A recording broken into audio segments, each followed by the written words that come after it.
Camp Cringe, streaming on Spotify and Apple Podcasts. The school bus arrives at Camp Sawiki Wiki for its annual summer camp. What the hell is your problem, lady? Do you need something, or are you just trying to ruin my vibe? My name is Tony. Are you hurt? You kids shouldn't be out here playing with fire. Does anyone else see that creepy lady following Nevea? Or is it just me? Yo, what is that noise? Remember, God is watching. Welcome to Camp Cringe, man. We're so screwed. New episodes every 25th of the month.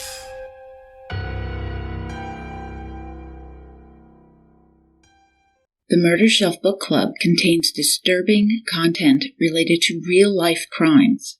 Listener discretion is advised. I was getting close to breaking him when we were doing the interview. If you didn't do anything wrong, your natural instinct is, hey, whoa, I was just driving down the street. I looked over a bridge. I didn't do anything. I don't even know what you're talking about. I'm just trying to do the right thing. I called you guys. What's going on here? You know? And even if you do have that, I'm not going to give you my blood. I don't know what you guys are trying to do. But he never really looked at me and said, I didn't kill her. Mike Petrie, lead detective, Dearborn Heights Police Department. From The Baby Doll Serial Killer, The John Eric Armstrong Homicides by R.B. Bates and Gerald Cliff, Ph.D.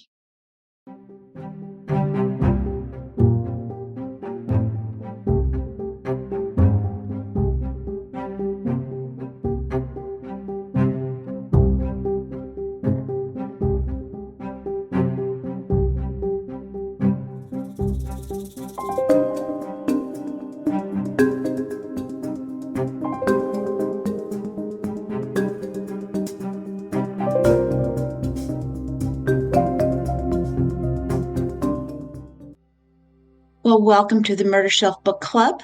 I am your host, Jill. I want to wish you a slightly early happy Valentine's Day, and I hope you have survived the polar vortex. Boy, that was chilly. Now, before we jump into our true crime book today, I'd like to send a shout out to thank Curly Toad Shoes and AP Gifts for your support for my podcast on YouTube, and also Jewid Wu and Depot83, and my new Patreon members, Marie, Sheila, and Tommy89. I really do appreciate you. I see you as you hear me. Thank you for helping me choose our books and for your input and insight. As always, I don't really want to do this without you. Okay, this is episode 113, The Contortionist, part 1 of The Baby Doll Serial Killer, The John Eric Armstrong Homicides by B.R. Bates and Gerald Cliff. I am delighted to bring you this book on a case I had never heard about before. How is it possible that I don't know a serial killer case? Well, this book recently hit my murder shelf. It was published in late October of 2024, and it is out to rave reviews, mine included. Comes in at 422 pages, and each is chocked with information, data, research, evidence, first-hand accounts. Anyway, it is astonishing. So you can get the book on Amazon or anywhere else you want to buy your books. But I do have a link on my blog at www.murdershelfbookclub.com, February 2025. Now, heads up, there are some really difficult subject matter that comes up in this story. And I mean, it's a serial killer story, so you kind of expect that. But I just wanted to give you a little heads up. So a bit about our authors. B.R. Bates is a longtime journalist, the author of 10 books and other publications. B.R. Bates graduated with her bachelor's degree in journalism from Michigan State University and spent 10 years in the daily newspaper industry before transitioning to the corporate world. She spent 5 years at the Detroit News, where she worked at the time of the Armstrong case. A Michigan native, Bates has also lived in Atlanta and Washington, D.C. Now, Detroit Police Department's Gerald Cliff was the commanding officer of the Violent Crime Section and task force that investigated the Armstrong case right from day one. Dr. Cliff has degrees in criminal justice from Michigan State University and the University of Detroit, and advanced degrees in public administration and urban politics from Wayne State University. And I want to highlight this because law enforcement is criticized and on occasion have dropped the ball. And I have covered these kinds of cases. But I also want to spell it out when police agencies excel.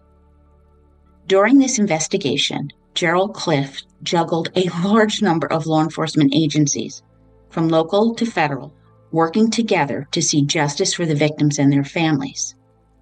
The Detroit Violent Crime Section is composed of the cream of the crop investigators with a wealth of experience, having cut their collective teeth in one of the most violent cities of the United States at the time. Jerry Cliff tells us of, quote, talented detectives, good supervision, and inspirational leadership, end quote, all headed by a truly terrific and devoted Chief of Police, Benny Napoleon. But this is a true crime book club, and it is our first episode, so I have some decadent deliciousness for you. A specialty from Detroit, bumpy cake. All right, if you like chocolate, you must try this. I want to thank Alexandra Penfold for her recipe, found on SeriousEats.com, September 2023. Now, this is a complicated recipe, and it is not left for the night before book club. But I promise you, this is incredible. So find the recipe on my blog and look it over for yourself. It involves cocoa powder, butter, sugar, vanilla, buttercream, and chocolate frosting. There is a lot of mixing and chilling for each step, plus the baking. The big tip in making this is being sure to chill in between the steps. And listen, I even bought buttercream and I didn't make it from scratch, and it was still delicious. One of these days I will make the buttercream myself. So I did cheat. I do like easy, and this is complicated. Either way, it is a really wonderful, wonderful, delicious dessert. So check out the Detroit Bumpy Cake recipe. And our wine to match this delicious chocolatey cake is Copper Point Merlot from 2023 as well, from the Lathwaites Wine Club. Copper Point Merlot 2023 is from Lodi, California. It is a full-bodied red, lush, with bursting plum and strawberry, with a hint of oaky spice teasing your palate. It has a wonderful, velvety texture on the finish. This wine is a gorgeous ruby red in color, and where the plum aroma just makes each sip magic. I purchased this via Lathwaites Wine Club, where it cost $18.99. Now, this is a new club that I've joined, and I have to tell you that I love it. Well, anyway, sip and swirl, murder bookies.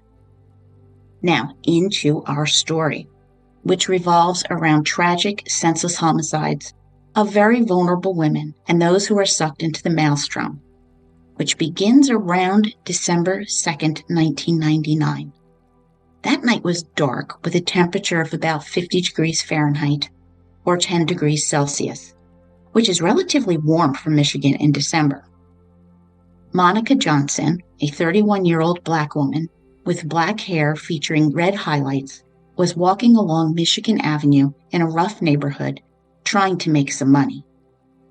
Monica was the mother of 4 children, aged 10, 8, 7, and 3. Their grandmother, Monica's mother, was worried about her daughter. Raised on the east side of Detroit, Monica and her siblings attended Kettering High School. Well, that night in December, Monica's boyfriend, Cliff, was waiting for her in the car, but fell asleep. When he woke up around 4 a.m.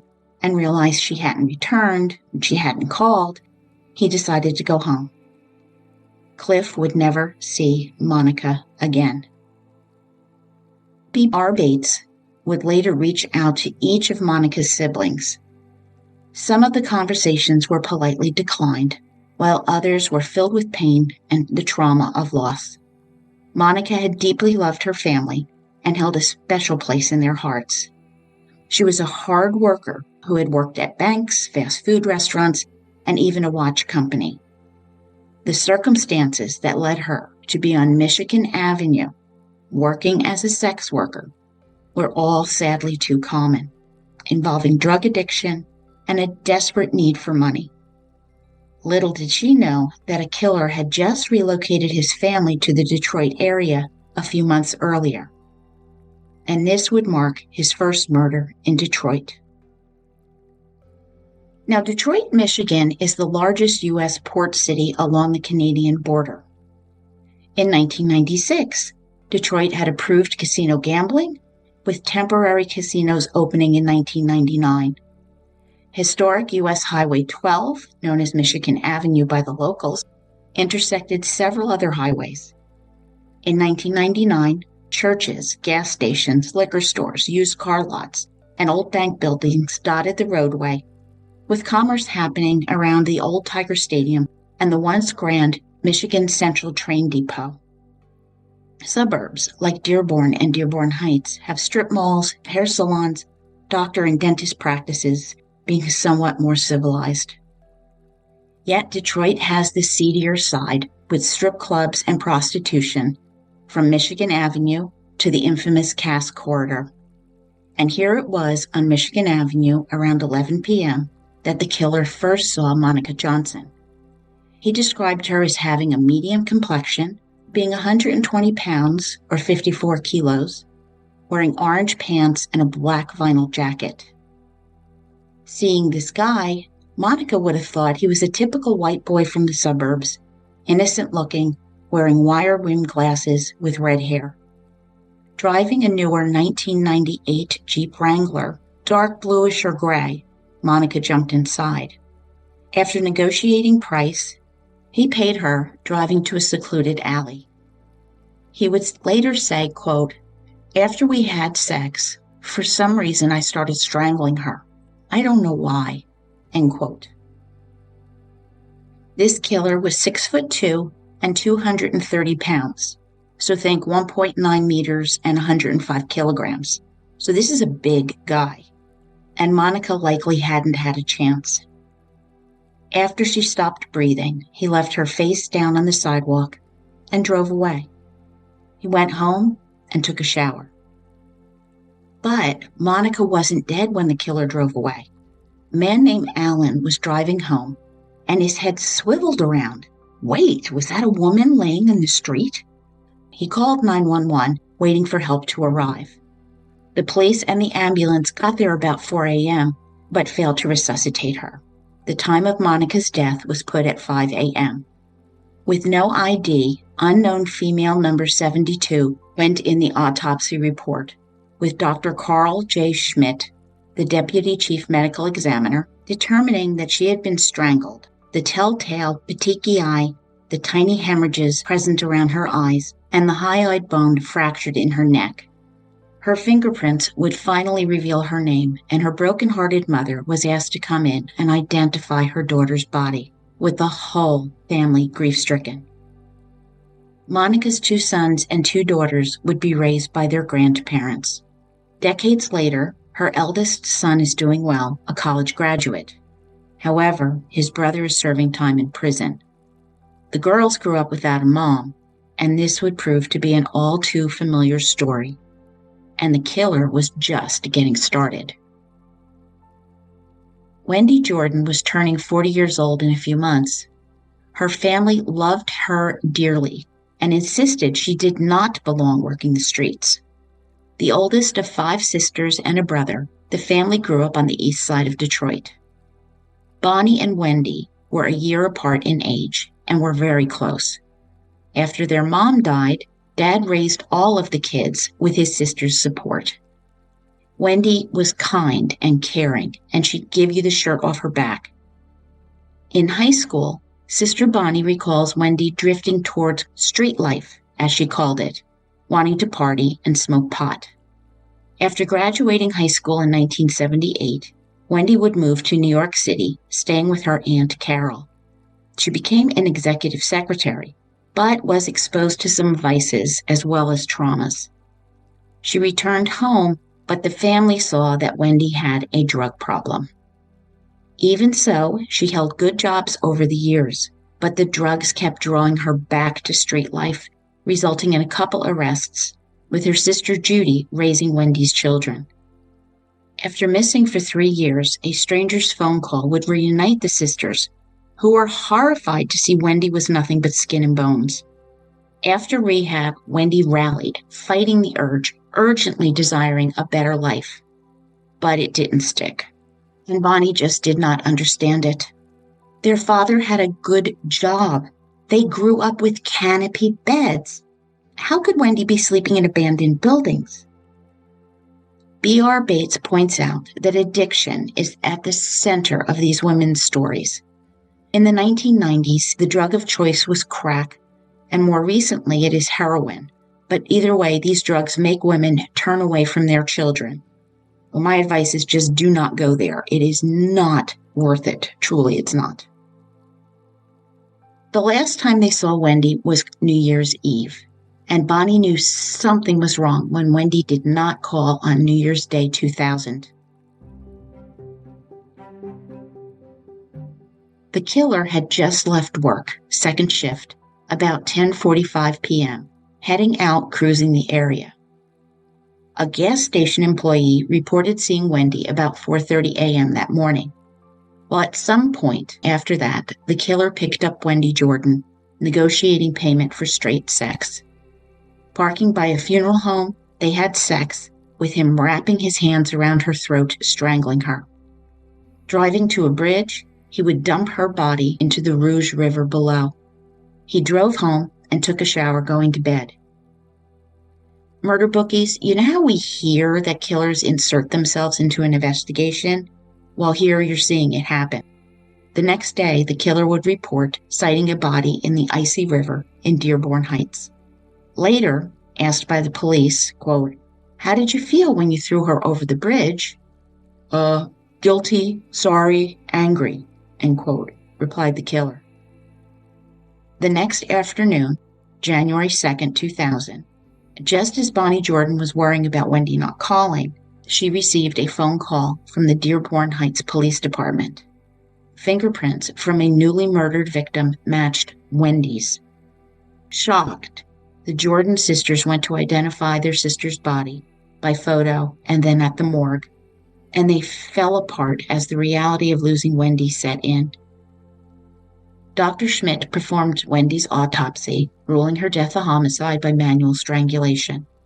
Her toxicology screen was negative for alcohol and cocaine, but positive for opioids and morphine, indicating heroin use. And as bad as losing and having to identify Wendy, the Jordan family encountered a tragic mix-up. Wendy's body was embalmed at one location and later cremated at another, leaving the family without remains. Bonnie remains understandably furious about this situation. Now, Detroit funeral homes have faced significant issues in recent years, including the discovery of 63 fetuses in freezers in 2018 and the remains of at least 250 people in another facility in 2019. In 2022, Michigan suspended the license of another mortuary chain for misconduct. But despite these hardships, Wendy's memory lives through her sisters, who display her photographs at home and share stories about her with her granddaughter. Detroit victim number 3. Rose Marie Felt was born October 1967 to a military family in Hawaii and faced many challenges growing up. After her parents divorced, she moved to Tennessee with her mother and stepfather, where issues with alcohol and drugs plagued the family. Eventually, they would settle in southwest Detroit.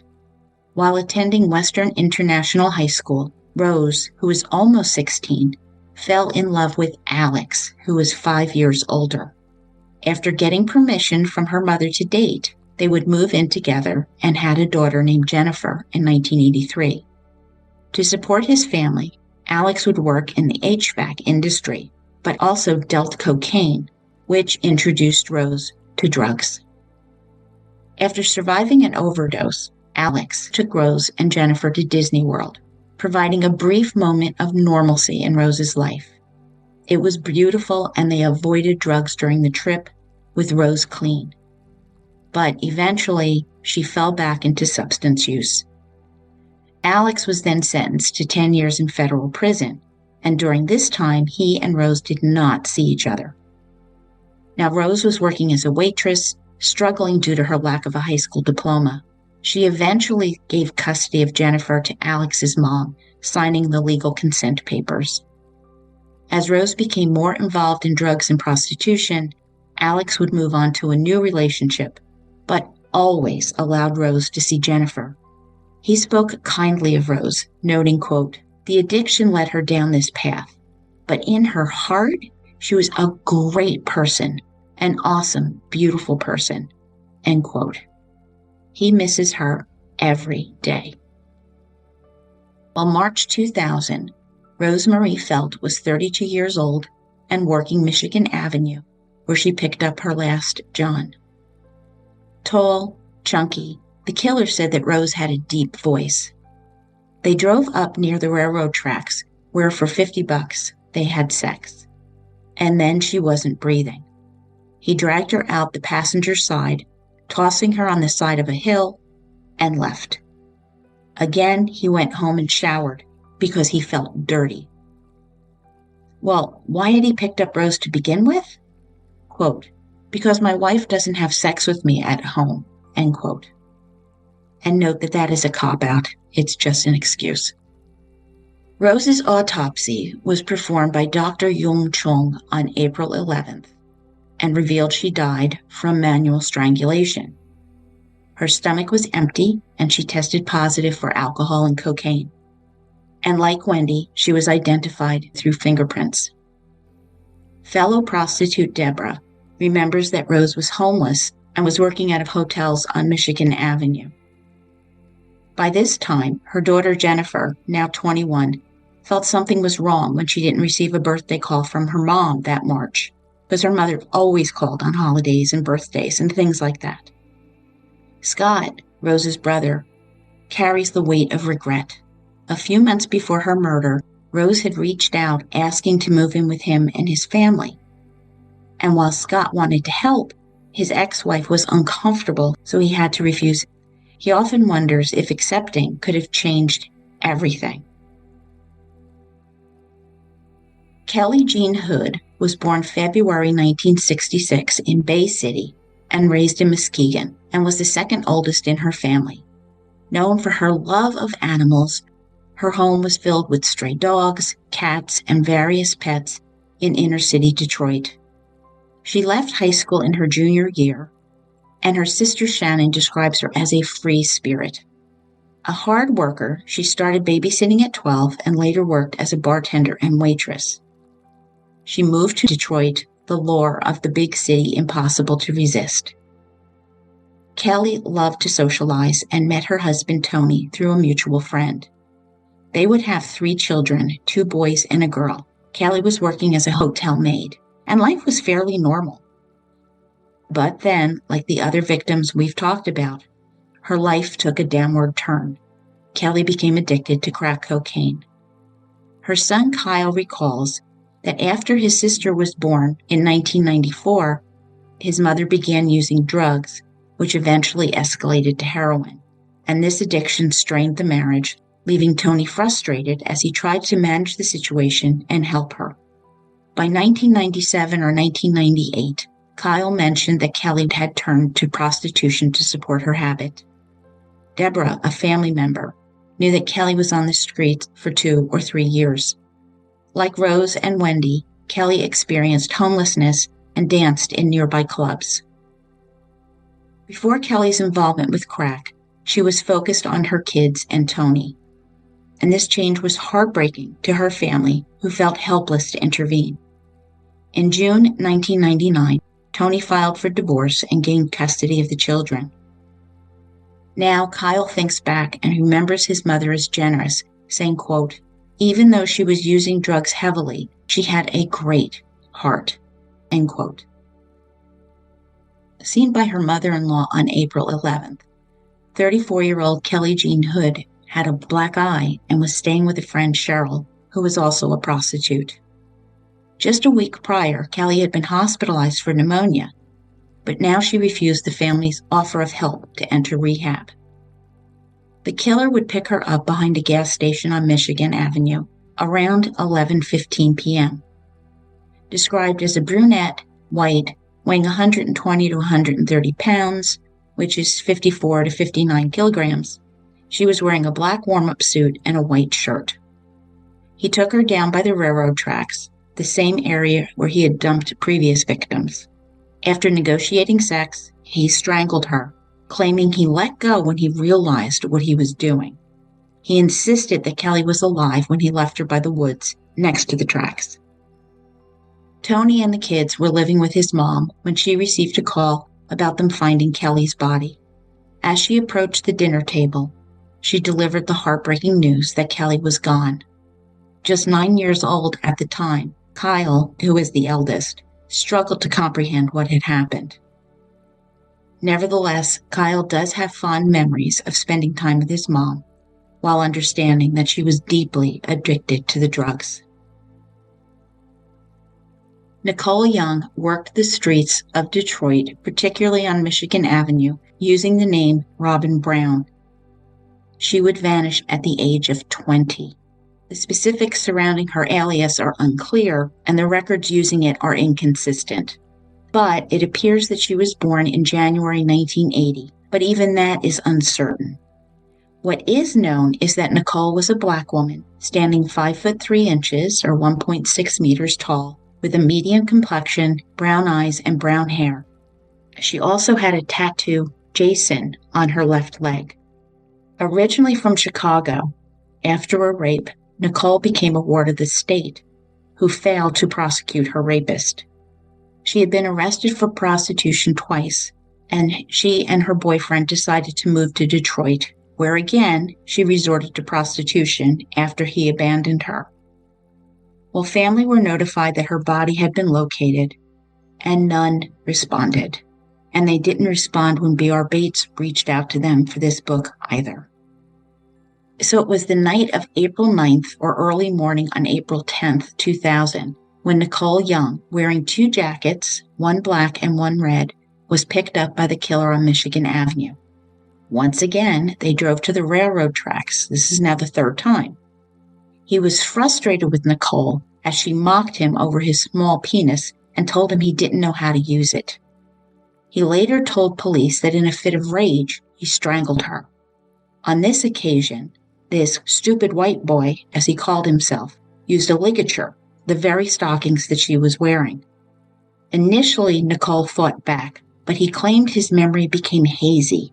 He recalls that driving away, he saw her body in the rearview mirror. And mere hours later, her body was discovered. Dr. Chuln again determined her cause of death to be ligature strangulation, with the white elastic nylons wrapped twice around her neck and secured in front by a half-square knot. Now that means that this act required thought, time, and effort. Several of her pearl-colored fake nails were missing, and on her autopsy report there is an addendum dated April 27th that confirms that her real name was Nicole Marie Young, age 17. And she would be the last known person ever killed by John Eric Armstrong. The victim list continues beyond the 5 women I've just mentioned. Months before they encountered the serial killer, Natasha Olniak, another Detroit woman, crossed his path. Unlike many prostitutes, Natasha was sober and worked the streets for extra cash. She lived in Grand Rapids with her 2 children and her mother, and she would commute the 2.5 hours to Detroit to work from a hotel on Michigan Avenue for a few days. After that, she and some friends would travel to New York City or Las Vegas before returning home. Her boyfriend was the pimp managing the other girls in Grand Rapids. Now, don't forget Natasha. The husband and wife were being duly discharged from the Navy. John Eric Armstrong, known as Eric, then moved to Detroit with his wife Katie and their baby son. He was nervous before meeting Natasha. This was his first encounter with a Detroit prostitute. 26-year-old Natasha was blonde, wearing a skirt and fur coat, which caught Eric's attention. After she got into his Jeep, she directed him to her hotel, noting that Eric seemed uncomfortable. After using the bathroom, he abruptly told her that he didn't feel right and needed to leave, claiming he forgot something in the car.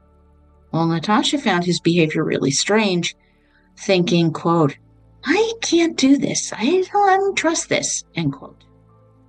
Returning to the hotel room, he told her not to forget her hat and asked if she needed a ride back, with her declining. He then left, but soon there was a knock at the door, and John, as he was calling himself, was back. When she opened the door, things took a turn for the worse. He had retrieved a knife from his Jeep. Eyes wide, Natasha insisted she hadn't done anything wrong, pleading with him not to kill her because she had kids. And he told her to shut up. Panicking, she backed away rapidly as he rushed at her, grabbing her by the throat, choking her.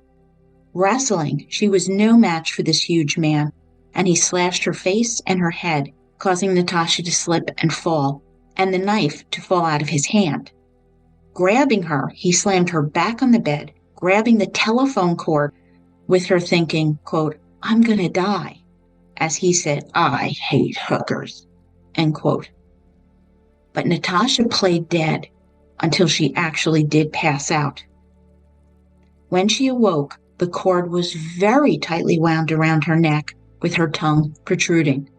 John was gone. Unwinding the telephone cord, she ran from the room, telling the other girls about the assault. The front desk called the Dearborn police around 1 a.m. on August 15th. Officers Kenitra, McDonald, and Nicholwitz responded, noting the red marks around Natasha's neck, the bruising on the back of her head, and the lacerations on her hands. Taken to Oakwood Hospital, Natasha had to have the tips of 2 fingers stitched back on, plus additional stitches on her head. Her eldest son, Kenny, recalled seeing his mom, that her head was blood red with over 100 stitches. He told B.R. Bates that his mom couldn't bear to sleep in a bed for over 20 years due to this, feeling safer sleeping on the sofa. Officer Anthony Domick processed the hotel room for evidence, collecting a silver-toned belt buckle with initial, in capitals, inscribed on it. Natasha thought it had belonged to her attacker. She described him as a 25 to 26-year-old white male, about 220 pounds, muscular with a light complexion, eyeglasses, short hair, and mustache. Although he claimed to be from Oklahoma, she didn't believe him. The knife he used was 3.5 inches long, or 4 centimeters, and she told the detective that he drove a blue Jeep Wrangler. Well, a somewhat lackluster investigation began, consisted of taking photographs and bagging the belt buckle. And Natasha, with her bloodshot eyes and hoarse voice, felt that they weren't taking her seriously, especially when they started searching for a crack pipe, finding none. Remember, she was stone sober. She also realized that her attacker had stolen $500 from her. 4 days later, the detective alerted the Detroit Police Department's Sex Crimes Unit because Natasha had met this John outside Dearborn city limits. Well, several months after her attack, Natasha read in the Grand Rapids Press that John Eric Armstrong had been arrested for murder.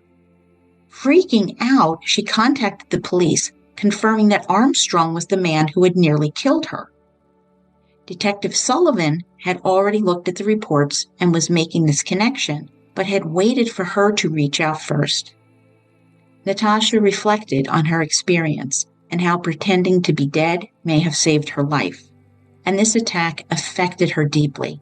To this day, she avoids crowds and struggles with trust. Natasha spent years on medication for PTSD while raising her children. She now has 5 grandchildren who know the story about John Eric Armstrong.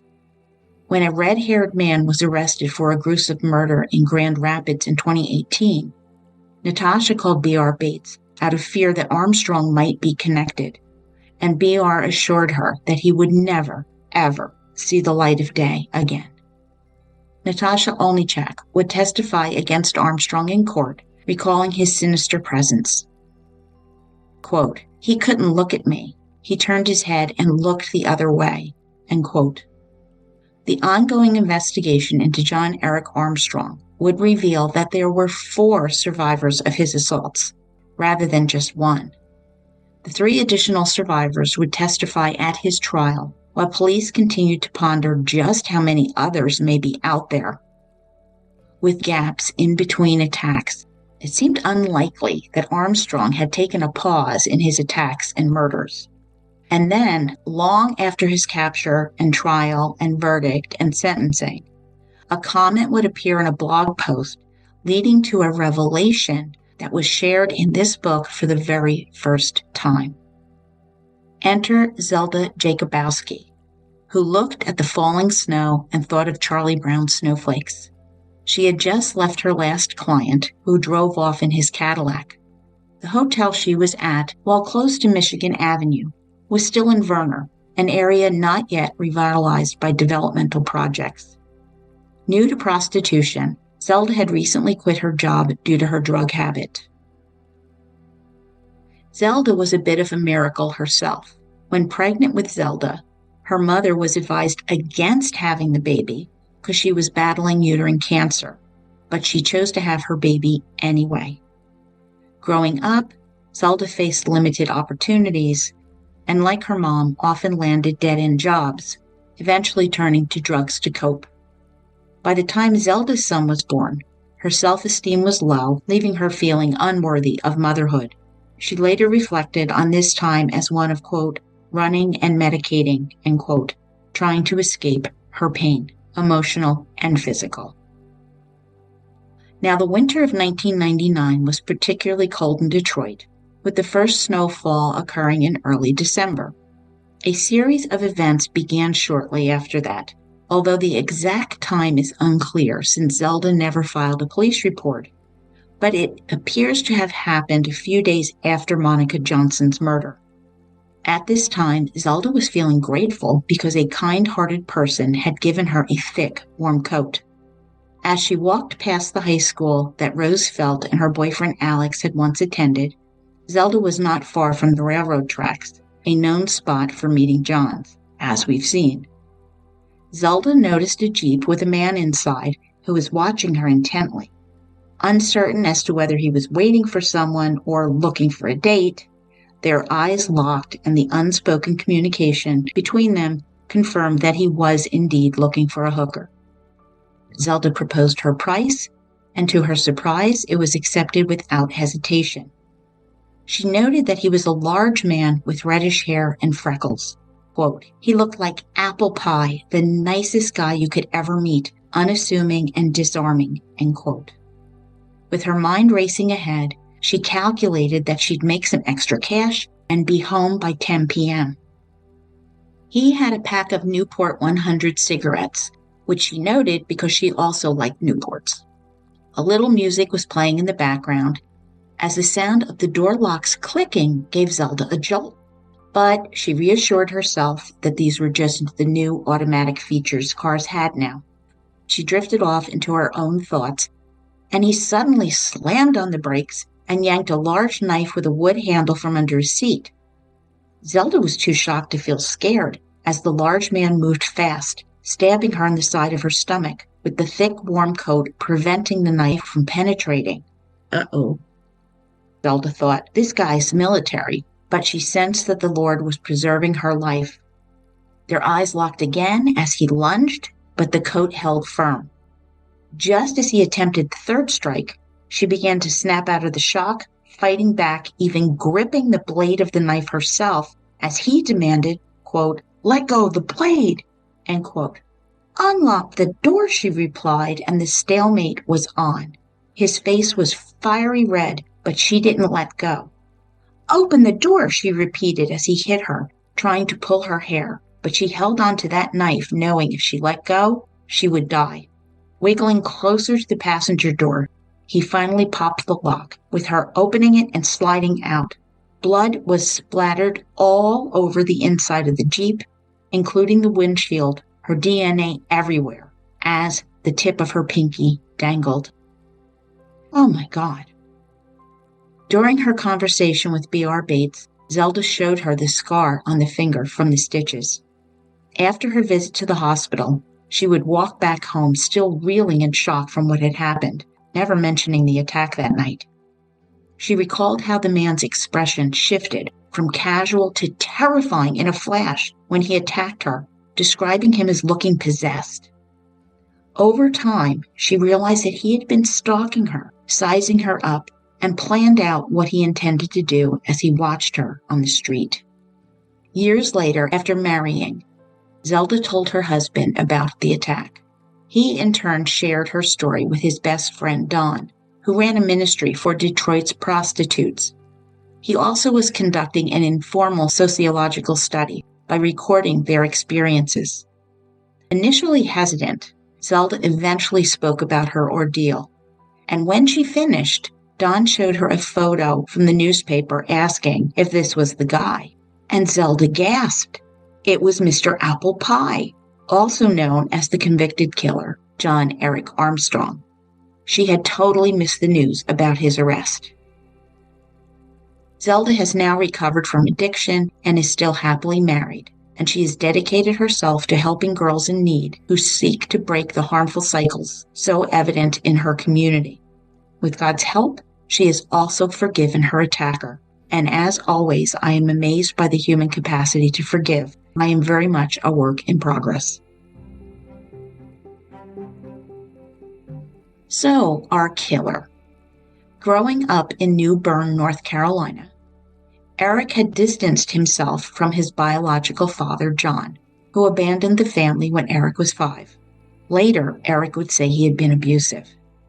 In 1984, Eric's mother, Linda, remarried, and Eric gained step-siblings and started calling his stepfather Dad. Following high school, Eric enlisted in the Navy and served aboard the USS Nimitz, where he would meet his wife, Katie. They married in 1989 and were discharged in the spring of 1999, after they welcomed their first son.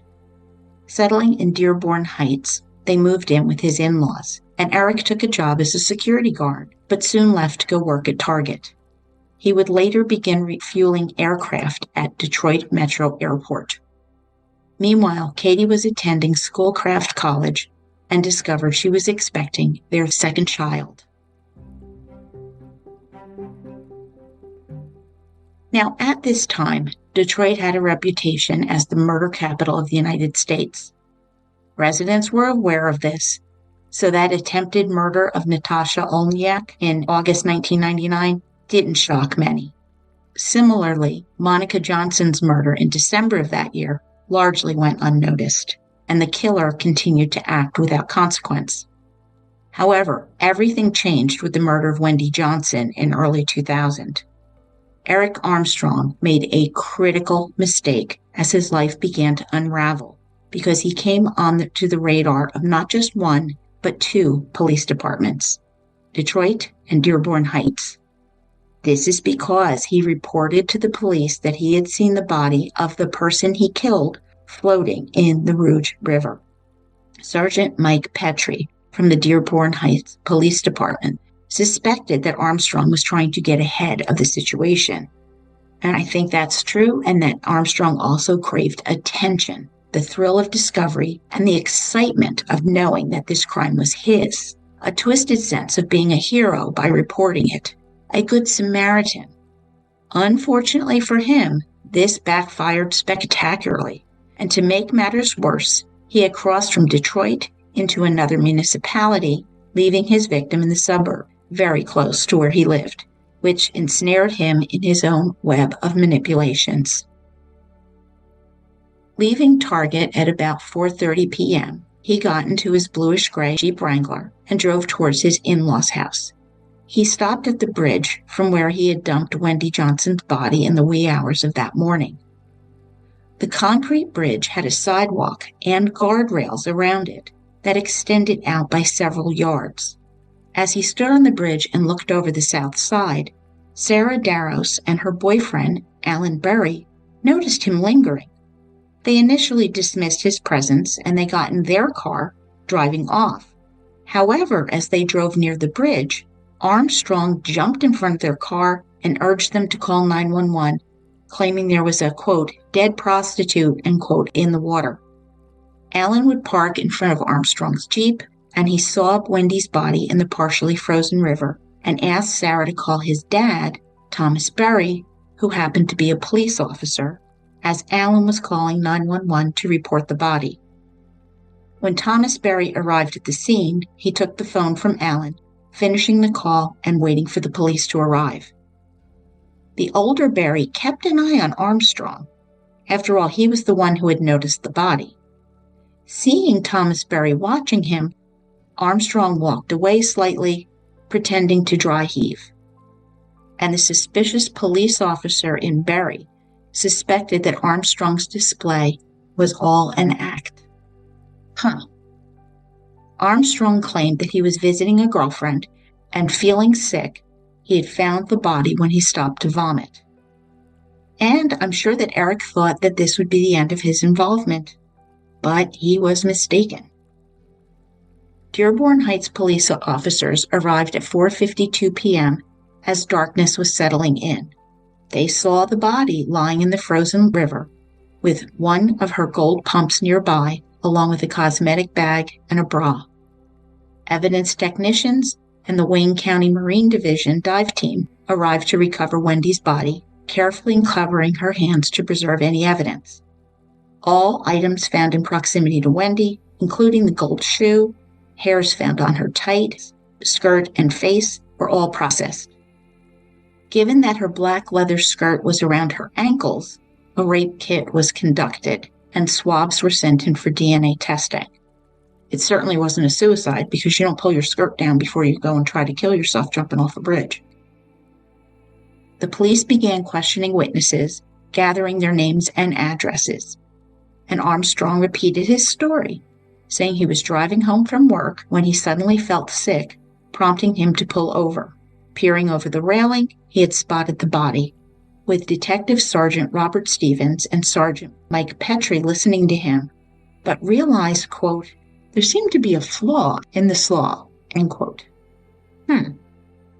Back at the station, Detective Lieutenant Gary Tomkiewicz, head of the Major Crimes Division in Dearborn Heights, was listening as new information came in, and he too had a feeling that something was off. This guy had seen the body leaning over the bridge to vomit, but Tomkiewicz couldn't help wonder how a person could manage that when the cement casing on the viaduct was at least 2.5 to 3 feet, or almost 1 meter, wide. Tomkiewicz thought, quote, what was this guy, a contortionist or something? End quote. And it raised another question as well.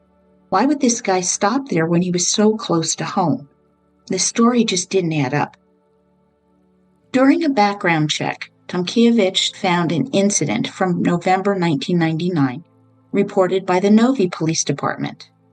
John Eric Armstrong, then a security guard at Detroit Medical Center, had staged a break-in, breaking a window and cutting himself with a scalpel, claiming he fought off a burglar. While he later admitted to fabricating the whole story, resulting in charges in Oakland County. Evidence also indicated that Armstrong attempted suicide after this incident.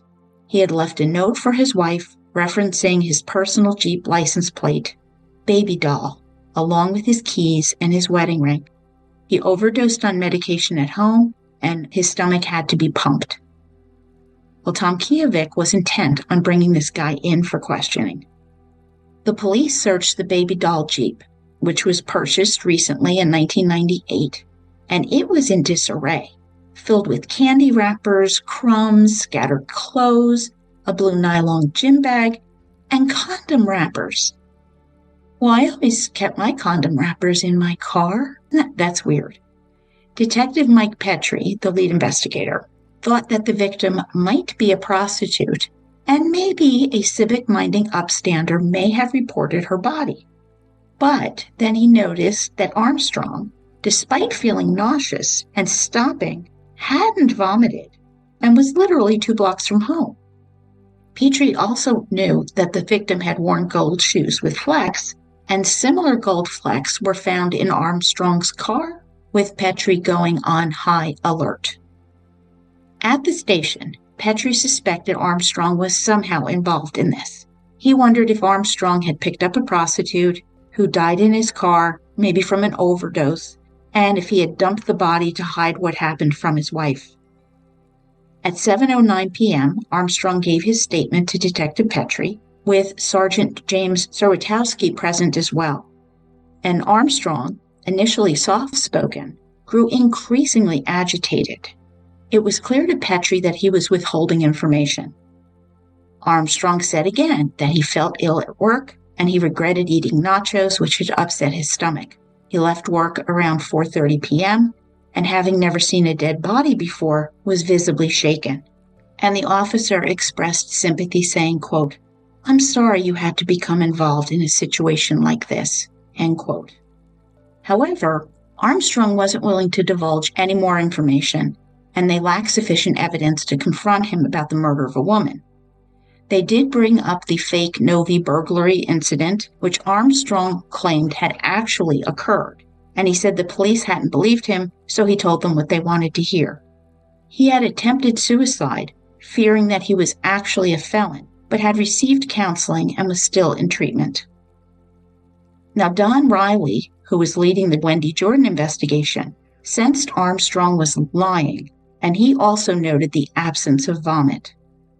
Calling the Novi Police Department, they later confirmed to Riley that Armstrong was a liar and likely deceiving them as well. As the interview continued, Armstrong felt increasingly uneasy with the personal questions, especially those about his wife. He became defensive when Petrie mentioned that a team of investigators were looking for DNA evidence. Armstrong insisted that they would not find anything linking him to the woman and expressed a desire to go home. Sorotowski suggested that while Armstrong may not be involved, perhaps he knew someone who could be, with Armstrong stating he just moved here and had no friends in the area. When they asked him about the condom wrapper found in the car, he explained his wife didn't want to get pregnant, so he had bought condoms, but had never used one before, so he had tried them out at work after picking them up at the mobile station on Warren Avenue. He wanted to try them out at work. He's trying condoms out. Give me a freaking break here. But this was another clue. That mobile station on Warren was in the hood. What was a boy from Dearborn Heights, new to town, doing there with condoms on his mind? Well, after getting off work around 10:30 p.m., Eric said he couldn't sleep, and he drove around, returning home around midnight. He said that his wife wanted him to drive around and get lost to figure out how to find his way back home, which, honestly, I laughed out loud. This is just ridiculous. So Petrie left the room, leaving Sorotowski there to comfort a visibly emotional John Eric Armstrong, whose wife, by the way, was returning home that evening from a trip to Ohio. Now, unbeknownst to him, Detective Sergeant Stevens had already been to the home of Armstrong's in-laws and left his card there because they were out. They got home, found the card, and they called Stevens back, which led him to visit Katie's mother, Diane. The Armstrongs then sent family friend and attorney Thomas Cardinal to the police station, where he actually approved a vehicle search. And after several hours of interrogation, Armstrong was released, and he and Katie went to visit the bridge where all of this went down later on. Detective Petrie wished he had more information because he felt that Armstrong was really close to confessing. And I opened with Petrie's comments on this, that Armstrong never denied killing her, which is what most innocent people will do. The Jeep was impounded and towed to a lot where it was photographed, fingerprinted, tape lifted, searched, and the Michigan State Police would process this evidence. Investigators found more condom wrappers with fur or fibers, a pocket knife, a box cutter, 2 earrings, a button from women's clothing, along with a note from his therapist indicating that Armstrong was receiving care. The police spoke to the mobile gas station clerk, who told them they only sold Trojan condoms, while the wrapper in Armstrong's Jeep was from Lifestyle's brand. Haha. Removing the body from the river proved surprisingly easy, and luckily her legs were lifted up, being caught on an ice jam, which preserved the semen within. Now, police also delved into where Wendy Jordan had been and where she hung out. Employees confirmed seeing Wendy in the area and had been working there the last few years. At a nearby Sunoco station, a worker recalled seeing her around 4:30 a.m. Additionally, a man reported seeing Armstrong near Chick's Bar, and neighbors living next to Armstrong's in-laws reported hearing a car leave their driveway around 5 a.m. So the next day, January 3rd, the autopsy of Wendy Jordan came back with strangulation her cause of death. The rape kit was being processed, her clothing was dried out and hair collected from it, and her fingerprints would give her her name back. But no other usable fingerprints were found. Police now worked with the attorney, Cardinal, to arrange a polygraph test and draw blood for Armstrong, who was cooperating. The polygraph, administered by Westland investigator David Heater, revealed that Armstrong was likely being deceitful about his story of buying condoms at the mobile station and masturbating on break at Target, and discovering the body because he was going to vomit. At Garden City Hospital, Sergeant Riley collected a blood sample and hair samples from Armstrong, which proved to be more difficult than anyone anticipated because Eric was completely shaved, likely with barber clippers. Armstrong said his wife preferred him that way, but they managed to take a hair from his scrotum. Now, these samples were sent to Michigan State Police Lab 2, but this is in the year 2000, and DNA analysis technology is limited compared to what we have today. So the results would take months. I kid you not. And the hurry up and wait phase of the investigation began for the investigators.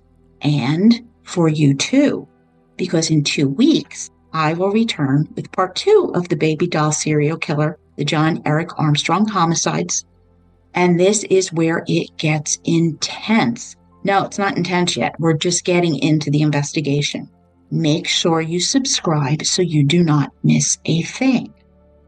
And I want to announce our next book, 16 Minutes. Was the Death of Baby Matthew an Accident or Murder? By Diane Marger Moore. On March 6, 1993, a fire broke out in a nursery in Indianapolis, Indiana. 16 minutes later, firefighters extinguished the blaze, revealing a room so severely burned that everything was unrecognizable. Firefighters were then told to look for a newborn baby boy. Only 2 people were at home when the fire erupted, and that would be Matthew's parents. Fire investigators deemed the incident suspicious, and while an initial prosecutor was uninterested in pursuing the case, the new arson prosecutor, Diane Marger Moore, our author, was determined to seek justice for baby Matthew Wise. I appreciate you joining me on this journey through the best true crime books, and if you enjoy the podcast, please share it and leave a positive review. I would love to hear your thoughts on any of our books and cases at jill@murdershelfbookclub.com or connect with me on X, Facebook, Instagram, and YouTube. You can also join my Patreon for $4 a month to help me choose the next book I'll feature. I see you as you hear me. I'll see you in 2 weeks.